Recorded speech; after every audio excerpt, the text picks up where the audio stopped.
নমস্কাৰ টাইমলৈ স্বাগতম আৰু লৈ আহিছোঁ এটা গুৰুত্বপূৰ্ণ খবৰ উচ্ছেদক লৈ ৰাজ্য চৰকাৰক আমচুৱে বান্ধি দিলে 10টা চৰ্ত যদি ৰাজ্য চৰকাৰে এই 10টা চৰ্ত মানি নলয় তেন্তে ৰাজ্যত গঢ়ি তোলা হ'ব অৰ্থনৈতিক অৱৰোধ আন্দোলন ৰাজপথ ৰাষ্ট্ৰীয় ঘাইপথ ৰেলপথ সকলো অৱৰোধ কৰি অসমত জংগী আন্দোলন গঢ়ি তোলাৰ হুংকাৰ দিলে আমচুৰ সভাপতি ৰেজাউল কৰিম চৰকাৰে আৰু এই সন্দৰ্ভত লৈ আহিছোঁ সবিশেষ জনাই আছোঁ টাইমেট বিগ ব্ৰেকিং চৰকাৰলৈ আমচুৱে বান্ধি দিলে 10টা চৰ্ত যদি এই 10টা চৰ্ত ৰাজ্য চৰকাৰে মানি নলয় তেন্তে অসম কঁপোৱাৰ হুংকাৰ বন্ধ কৰি দিয়া হ'ব ৰেলপথ ৰাষ্ট্ৰীয় ঘাইপথ অৰ্থনৈতিক অৱৰোধ গঢ়ি তোলাৰ হুংকাৰ প্ৰদান কৰিছে সংখ্যালঘুক যি নিৰ্মমভাৱে অত্যাচাৰ চলাই আছে তাৰ বিৰুদ্ধে ওলাই আহিছে হাজাৰ হাজাৰ সংখ্যালঘু অমানৱীয় অসাংবিধানিক উচ্ছেদ শীঘ্ৰেই বন্ধ কৰাৰ দাবী আমচুৰ গোৱালপাৰাৰ উচ্ছেদ ভূমি বনাঞ্চল নাছিল বুলি উল্লেখ কৰিছে আমচুৱে ডাঙৰ মন্তব্য আগবঢ়াইছে সংখ্যালঘুক টাৰ্গেট কৰাৰ বাবে কেবিনেটত গোৱালপাৰাৰ যি বনাঞ্চল আছিলে সেই বনাঞ্চল বনাই লোৱা হৈছে বুলি উল্লেখ কৰিছে আৰু ডাঙৰ অভিযোগ উত্থাপন কৰিছে আমচুৱে মন্ত্ৰী অশোক সিংহালৰ বহু চৰবাতি চৰকাৰী ভূমিত আছে তাত কিয় মুখ্যমন্ত্ৰীয়ে বুলডোজাৰ নচলায় প্ৰশ্ন উত্থাপন কৰিছে মুখ্যমন্ত্ৰীলৈ ৰাজ্যত গাজাৰ দৰে পৰিস্থিতিৰ সৃষ্টি কৰিছে ৰাজ্য চৰকাৰে মুছলমানক বাছি বাছি টাৰ্গেট কৰা হৈছে আমাক আমাৰ অধিকাৰ লাগিবই বুলি হুংকাৰ প্ৰদান কৰিছে ডাঙৰ খবৰ আহি পৰিছে এই মুহূৰ্তত আমাক আমাৰ ভূমি লাগিবই আমাৰ ভূমি ৰাজ্য চৰকাৰে ল'ব নোৱাৰে এয়া আমাৰ পৈতৃক সম্পত্তি সৰ্বভাৰতীয় পৰ্যায়ত ৰাজ্য চৰকাৰে চলোৱা অভিযোগ বা অত্যাচাৰ উত্থাপন কৰিব আমচুৱে বৃহৎ খবৰ আৰু অন্যায়ভাৱে সংখ্যালঘুক পুছ কৰা হৈছে বুলি উল্লেখ কৰিছে আমচুৱে দিল্লীৰ পৰাই হুংকাৰ প্ৰদান কৰিছে মুখ্যমন্ত্ৰীৰ যদি সাহস আছে তেন্তে ৭১ৰ পিছত অহা সকলো হিন্দু লোকক পঠাই দেখুৱাওক বাংলাদেশলৈ আমি কিন্তু বৰ্তমান মনে মনে নাথাকো কোনো সংখ্যালঘু মনে মনে নাথাকে শীঘ্ৰেই ন্যায়ালয়ৰ দ্বাৰস্থ হ'ব আমচু চৰকাৰৰ বিৰুদ্ধে অভিযোগ উত্থাপন কৰিছে আমচু আৰু ন্যায়ালয়ত গোচৰ ৰুজু কৰা হ'ব বুলি উল্লেখ কৰিছে ৰাজ্য চৰকাৰৰ বিৰুদ্ধে দিল্লীত আমচুৱে গ্ৰহণ কৰিছে প্ৰতিবাদী কাৰ্যসূচী হাজাৰ হাজাৰ সংখ্যালঘুক লগত লৈ সাব্যস্ত কৰিছে উত্তাল প্ৰতিবাদ দিল্লীৰ যন্তৰ মন্তৰ কঁপাই তুলিছে হাজাৰ হাজাৰ মুছলমানে আৰু দিল্লীৰ ৰাজপথৰ পৰাই মুখ্যমন্ত্ৰীলৈ 10টা চৰ্ত বান্ধি দিলে আমচুৱে যদি এই 10টা চৰ্ত ৰাজ্য চৰকাৰ বা মুখ্যমন্ত্ৰী ডক্টৰ হিমন্ত বিশ্ব শৰ্মাই মানি নলয় তেন্তে বন্ধ কৰি দিয়া হ'ব ৰেলপথ ৰাষ্ট্ৰীয় ঘাইপথ অৰ্থনৈতিক অৱৰোধ গঢ়ি তোলাৰ হুংকাৰ প্ৰদান কৰিছে আমচুৱে আৰু যি এই অমানৱীয় উচ্ছেদ চলি আছে তাৰ বিৰুদ্ধে কোনো সংখ্যালঘু মনে মনে নাথাকে বুলি উল্লেখ কৰিছে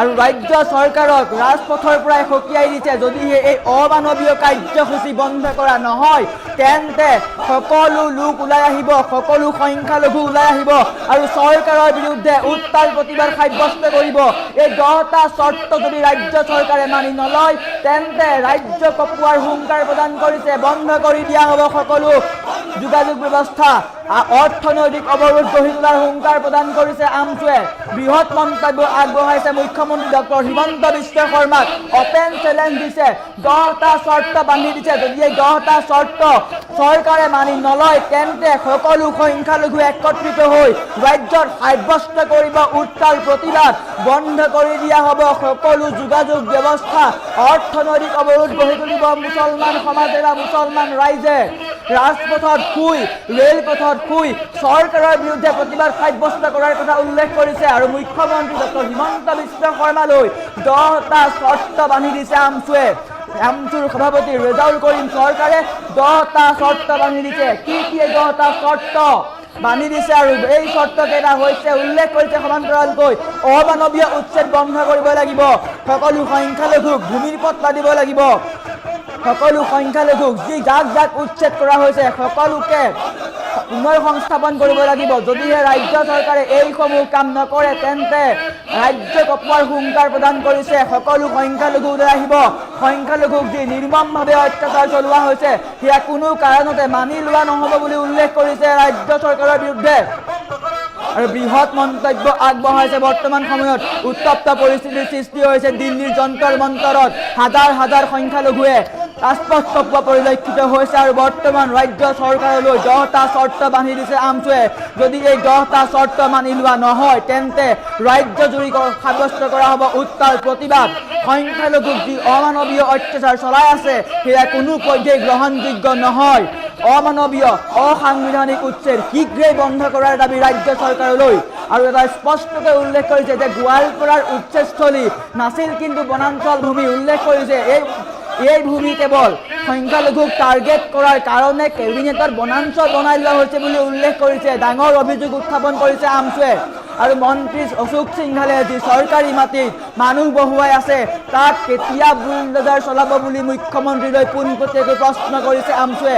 ৰাজ্যত যি গাজাৰ দৰে পৰিস্থিতিৰ সৃষ্টি কৰিছে তাৰ উত্তৰ কিন্তু মুখ্যমন্ত্ৰীয়ে দিব লাগিব। সংখ্যালঘুক যি অত্যাচাৰ চলোৱা হৈছে তাৰ উত্তৰ মুখ্যমন্ত্ৰীয়ে দিব লাগিব বুলি উল্লেখ কৰিছে।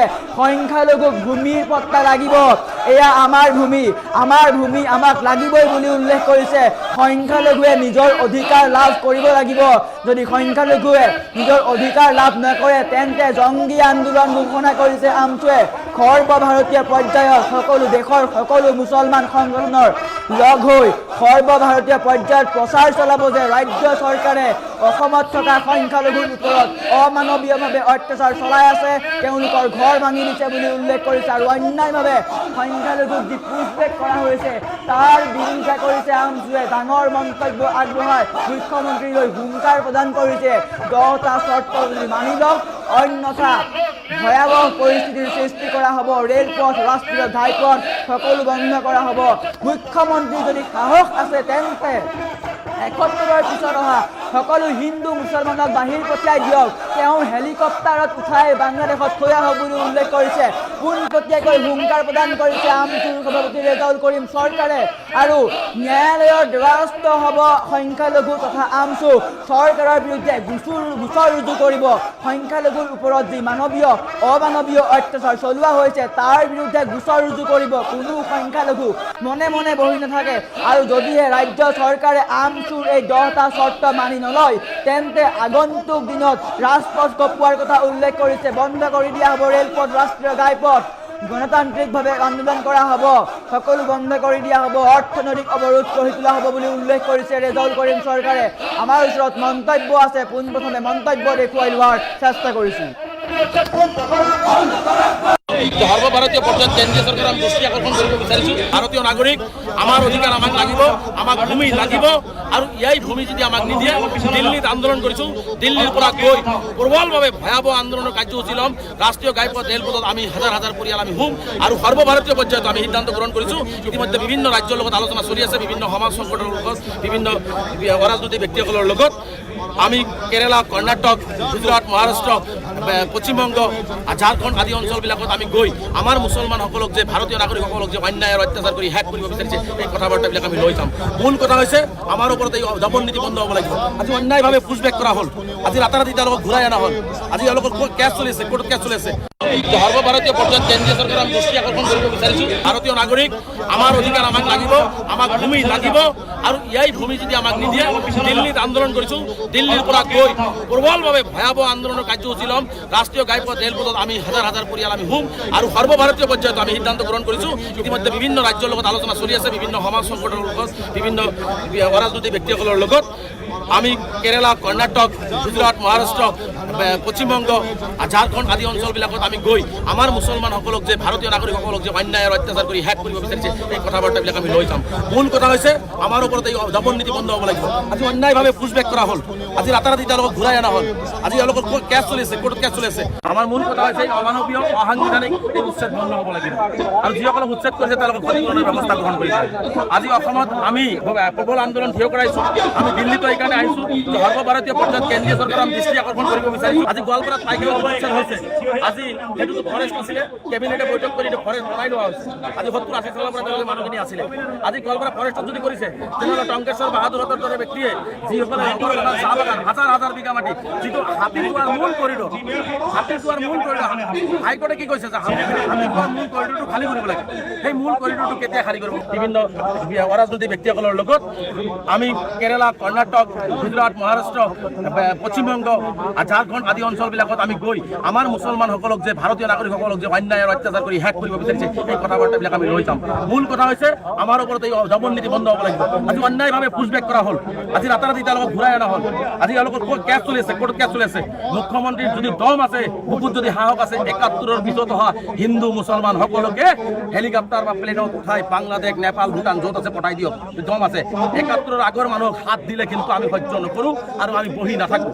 আমি ইয়াৰে বিভিন্ন এডভোকেট, ছ'চিয়েল ৱৰ্কাৰ, সাংবাদিক বন্ধুসকলক মাতিছোঁ। আমাৰ কথাখিনি উত্থাপন কৰিম। আমি হাইকোৰ্টৰ এডভোকেটসকলৰ কথা পাতিছোঁ, সুপ্ৰিম কোৰ্টৰ এডভোকেটসকলৰ আমি কথা পাতিছোঁ। আমি আইনগতভাৱেও এই সমস্যাটো যুঁজ দিবৰ কাৰণে প্ৰস্তুত আছোঁ। আমাৰ মূল কথা হৈছে অমানৱীয়, অসাংবিধানিক এই উচ্ছেদ বন্ধ হ'ব লাগিব আৰু যিসকলক উচ্ছেদ কৰিছে তেওঁলোকক ক্ষতিপূৰণৰ ব্যৱস্থা গ্ৰহণ কৰিছে। আজি অসমত আমি প্ৰবল আন্দোলন থিয় কৰাইছোঁ। আমি দিল্লীতো এইকাৰণে আহিছোঁ যে সৰ্বভাৰতীয় পৰ্যায়ত কেন্দ্ৰীয় চৰকাৰৰ আমি দৃষ্টি আকৰ্ষণ কৰিব বিচাৰিছোঁ। আজি গোৱালপাৰাত টাইগাৰ উচ্ছেদ হৈছে। আজি সেইটোতো ফৰেষ্ট আছিলে, কেবিনেটে বৈঠক কৰি ফৰেষ্ট বনাই লোৱা হৈছে। আজি ৭০-৮০ চনৰ পৰা তেওঁলোকে মানুহখিনি আছিলে। আজি গোৱালপাৰা ফৰেষ্টত যদি কৰিছে তেনেহ'লে টংকেশ্বৰ বাহাদুৰহঁতৰ দৰে ব্যক্তিয়ে যিসকলে চাহ বাগান হাজাৰ হাজাৰ বিঘা মাটি, যিটো হাতীটোৱাৰ মূল কৰিডৰ, হাইকোৰ্টে কি কৈছে যে হাতীটোৱাৰ মূল কৰিডৰটো খালী কৰিব লাগে। সেই মূল কৰিডৰটো কেতিয়া খালী কৰিব? বিভিন্ন অৰাজনৈতিক ব্যক্তিসকলৰ লগত আমি কেৰালা, কৰ্ণাটক, গুজৰাট, মহাৰাষ্ট্ৰ, পশ্চিমবংগ, ঝাৰখণ্ড আদি অঞ্চলবিলাকত আমি গৈ আমাৰ মুছলমানসকলক যে